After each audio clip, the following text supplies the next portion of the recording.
दोस्तों नमस्कार, कैसे हैं आप सब। आप सबसे आज पुनः बातचीत करने का, मुखातिब होने का मौका मिला। इसके लिए बहुत बहुत धन्यवाद आप सबका कि आप सबने जो स्नेह दे रखा है। आज मैं आप सबके समक्ष धर्म संसद के विषय में बात करने की शुरुआत करूंगा। धर्म संसद हमने क्यों शुरू किया, धर्म संसद का कॉन्सेप्ट क्या है। एक संसद हमारी भारत की बैठी हुई है दिल्ली में, जिसको हमारी राजनीतिक सत्ता, राजनीतिक समीकरणों के बनने, बढ़ने और देश के हर भाग, हर नागरिक को एक नई चेतना से परिपूर्ण करने का दायित्व प्राप्त है। पक्ष और विपक्ष में बैठे लोग जो हमारे जनप्रतिनिधि हैं, जिनको हम नेताओं के रूप में जानते हैं, वो आज हमारे भाग्य का फैसला करते हैं। तो धर्म संसद क्या करने वाली है। धर्म संसद मैं नियमित रूप से आप सबके बीच में लेकर के आता रहूंगा। इस धर्म संसद में हम बात करेंगे उन अनछुए पहलुओं पे, उन बातों पे जो धर्म के अलग अलग विषयों से आपको अवगत कराएंगे। कभी इसमें कुछ अंधविश्वासों पे भी हम बात करेंगे, कुछ रीति रिवाजों पे भी बात करेंगे, कभी कभी हम धर्म के जो धर्माधिकारी हैं उनको भी आमंत्रित करेंगे, ताकि वो अपने अपने विषय में अपने अनुभवों को हम सबके बीच में रख पाए। और आज हम ये देख रहे हैं कि धर्म को लेकर के बातचीत तो बहुत सारी हो रही है। इस धर्म के ऊपर जो बातचीत हो रही है, इसमें भटकाव बहुत ज्यादा है। किसी को धर्म के बारे में धर्म का हवाला देते हुए बरगला दिया जाता है और वो बेचारा जा करके आगे धर्म के रास्ते पे चलते चलते अधर्म का मार्ग कब पकड़ लेता है उसे पता ही नहीं चलता। धर्म को अगर देखिए तो धर्म सबसे बड़े, धर्म में कौन है, कहां है, इसी की होड़ लगी हुई, जबकि धर्म क्या है ये कोई नहीं जानता। धर्म को जानने के लिए कर्म को जानना प्रधान है। कर्म क्या है आपके, कर्म ही आपके धर्म का निर्धारण करते हैं। आप किसी के साथ अच्छा करेंगे तो धर्म, आप किसी भी धर्म के मानने वाले हो, वो आपकी क्रिया धार्मिक कहलाएगी।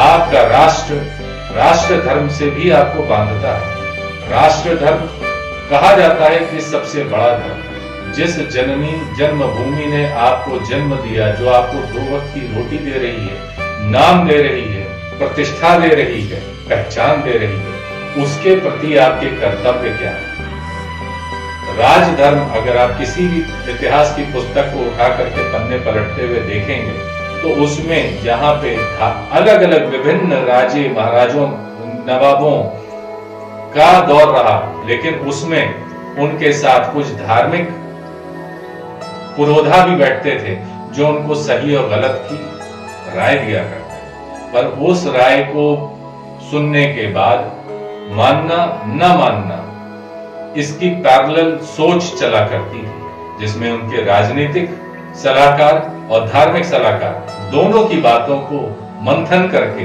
राजा अपना निर्णय लेता था कि प्रजा के लिए क्या चीज सही है। आज धर्म की मार्केटिंग तो गली गली हो रही है। कहते हैं कि कभी बड़ा हास्यास्पद लगता है कि जिस भी व्यक्ति की लॉ ईश्वर से, अल्लाह से या गॉड से लग गई हो, वो क्या आपकी कास्ट पूछेगा, आपके नाम के आगे लगा आपका सरनेम जानेगा, या उसको जानने की इच्छा भी होगी। क्या आपका अल्लाह या क्या आपका ईश्वर कभी आपको आपकी जात से, आपके नाम से पहचान पूरी करता है? मेरे ख्याल से नहीं। जहां तक बात आती है पहचान की, तो पहचान या नाम इस शरीर का होता है। और हर धर्म में, हर पुस्तक में लिखा है, हर ग्रंथ में लिखा है कि शरीर नश्वर है। तो यदि आप उनमें से हो जो अगला जन्म नहीं मानते, तो इस जन्म के बाद आप कहां जाएंगे, इस मृत्यु को प्राप्त करने के बाद आप कहां जाएंगे, ये कोई नहीं देख के आया। तो आज आप अपने कर्म से अपना नाम, अपनी याद अच्छी छोड़ जाइए। या आप उनमें से हो जो अगले जन्म में भरोसा करते हो, तो आप ये सोचिए और ये बताइए कि क्या गारंटी है कि आज अमुक शर्मा अगले जन्म में अमुक मोहम्मद नहीं होगा। इस बात का सर्टिफिकेशन कौन देगा? तो हम आपस में बैर क्यों रखें? हर धर्म में जहां कुछ कुरीतियां हैं, कुछ अंधविश्वास हैं, तो उनको खुले मन से हम अपनाएं और जानें और उसको दूर करें। लेकिन कुछ अच्छी बातें भी हैं। हर धर्म में कुछ ना कुछ अच्छा, कुछ ना कुछ समाज को सुधारने का, प्रेरणा देने का काम समय समय पर बुद्धिजीवियों ने, हमारे मनीषियों ने किया है। तो क्यों नहीं हम उसको जानें, क्यों नहीं हम उसको पहचानें और उसको अंगीकार करें, उसको स्वीकार करें और हम अपने जीवन को उन मूल्यों के साथ आगे लेकर के बढ़ें, ताकि हमारे आने वाली नस्लें, ताकि हमारे आने वाले जीवन को, देश को एक नई चेतना प्राप्त हो। कहते हैं धर्म कुछ करे ना करे आपकी चेतना को जागृत करता है, लेकिन चेतना जब जागृत होती है तब आप पहचान से ऊपर उठ जाते हैं। कितने ही नाम ऐसे हैं जिन नामों के, जिन महंतों के, जिन महर्षियों के, जिन ज्ञानी लोगों के सजदे हर धर्म के लोग करते हैं। क्या क्रिसमस में हिंदू नहीं जाते, मुसलमान नहीं जाते? वो भी कैंडल लेकर के जाते हैं। क्या सजदा करने के लिए कौन आगे नहीं बढ़ता? तो आप अपने ज्ञान से अपने लोगों को उस मार्गदर्शन के लिए प्रेरित तो करिए। आप धर्म की मार्केटिंग करने के अलावा धर्म संसद में किस प्रकार से हम अपने भविष्य को बेहतर बना पाएंगे? आज बहुत से राजनीतिक दल हैं जो अमुक जाति या अमुक धर्म को लेकर के अपने वोट बैंक को सर्टिफाई करते हैं कि ये पर्टिकुलर जाति, ये पर्टिकुलर धर्म हमारा वोट बैंक, हमारा कॉपीराइट है। तो ये कॉपीराइट क्या ईश्वर ने किया, क्या गॉड ने किया? आप कहां से कॉपीराइट करवा रहे हैं? कैसे आप उनके प्रतिनिधि बन रहे हैं जब आप उनको सही दिशा नहीं दे पा रहे, जब आप उनको सही मार्गदर्शन नहीं दे पा रहे? इस धरती पे जन्मा हर बालक, हर बालिका, चाहे वो किसी भी जात का हो, चाहे वो किसी भी धर्म का हो, उसके लिए सबसे पहला धर्म है मातृ पितृ का ऋण। माता पिता के लिए वो क्या कर पाएगा जब वो इस तरह की कुरीतियों में फंस के रह जाएगा? क्या वो अपने राष्ट्र के लिए, जो दूसरा धर्म उसका राष्ट्र धर्म है, क्या कर पाएगा जब उसका पेट भरेगा नहीं, जब उसकी जेब में अपने अच्छे जीवन को संतुष्ट करने की, खर्च करने की ताकत नहीं होगी? तो किस प्रकार से वो अपने देश को, अपने राष्ट्र को एक बेहतर कल दे पाएगा जब उसका खुद का आज इन सब कुरीतियों में कहीं ना कहीं फंस करके रह जाएगा? तो क्या ये अच्छा ना हो कि हम ज्ञान और विज्ञान की बात करें? ज्ञान धर्म रास्ता बता सकता है। धर्म संसद इसीलिए उन चेतनाओं को जागृत करने का काम करेगी जो आज की तर्क संगत जीवन में आपको लेकर के आएंगे, आपकी पसंद, आपकी नापसंद को दरकिनार करते हुए धर्म की अच्छाई, धर्म की बुराई, धर्म की रीति, धर्म की नीति से आपको अवगत कराएंगे। वैसे मैं अपनी बात के समापन से पहले ये बात बताऊं कि कोई भी धर्म बुरा नहीं, किसी भी धर्म में कोई बुराई नहीं। बुराई सिर्फ उसको पालन करने वाले लोगों की सोच में, क्योंकि धर्म कभी नहीं कहता कि मानव ही मानव का दुश्मन बने। कोई धर्म नहीं कहता, किसी किताब, किसी पुस्तक में नहीं लिखा।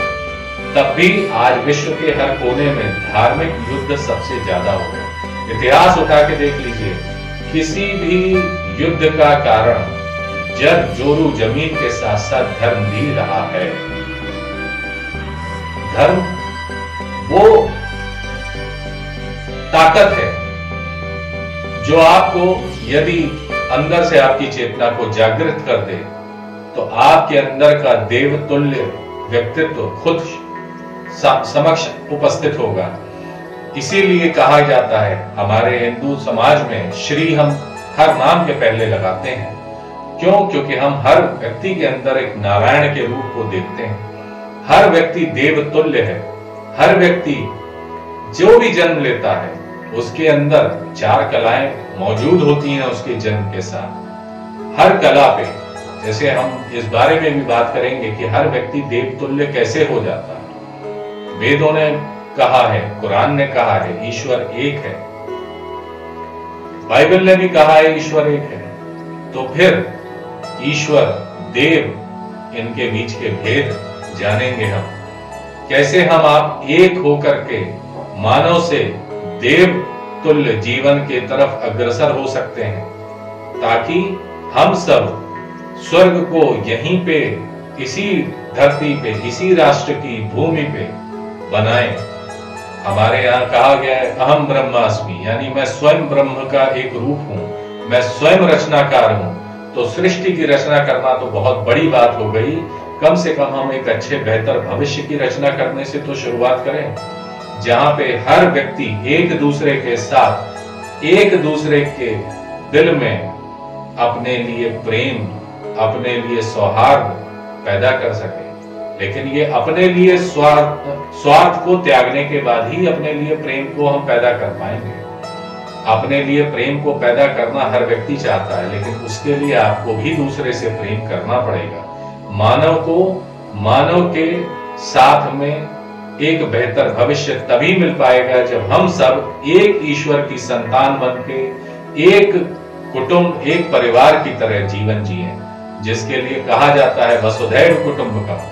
जब सारी वसुंधरा, सारी सृष्टि मेरा कुटुंब है, तो किस प्रकार भेद में हम पड़ जाते हैं कि ये फला जाति का है, ये फला जाति का है, तो हम इसके साथ वास्ता रखें, इसके साथ ना रखें। कहां से ये भेद आता है? जब राम ने शबरी के बेर खा लिए, झूठे बेर खा लिए, उन्होंने उनकी जात पे ध्यान नहीं दिया, उनको मां कह के चरण स्पर्श किया।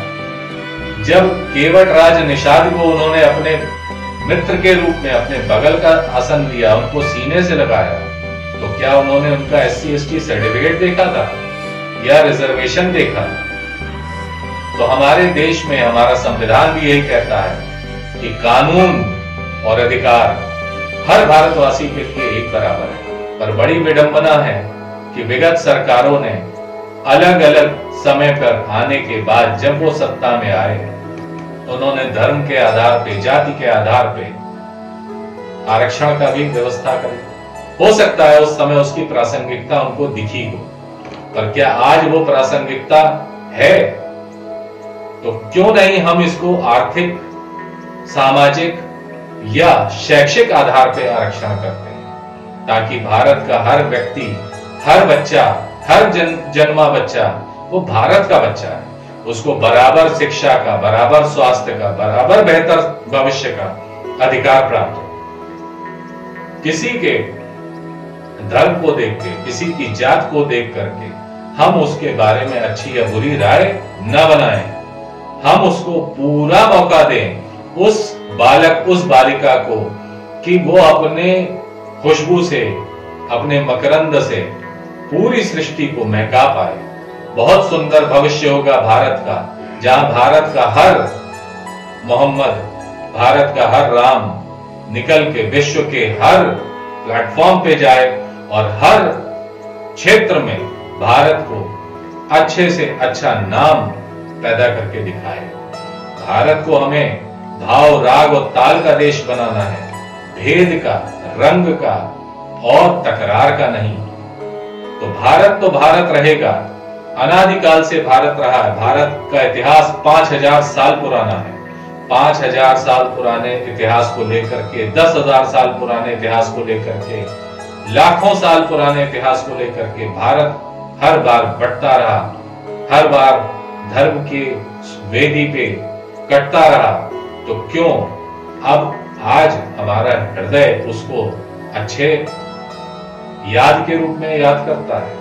मेरे ख्याल से हर व्यक्ति के मन में ये टीस उठती होगी कि भारत का विभाजन जब भी हुआ धर्म के आधार पे हुआ, क्यों हुआ?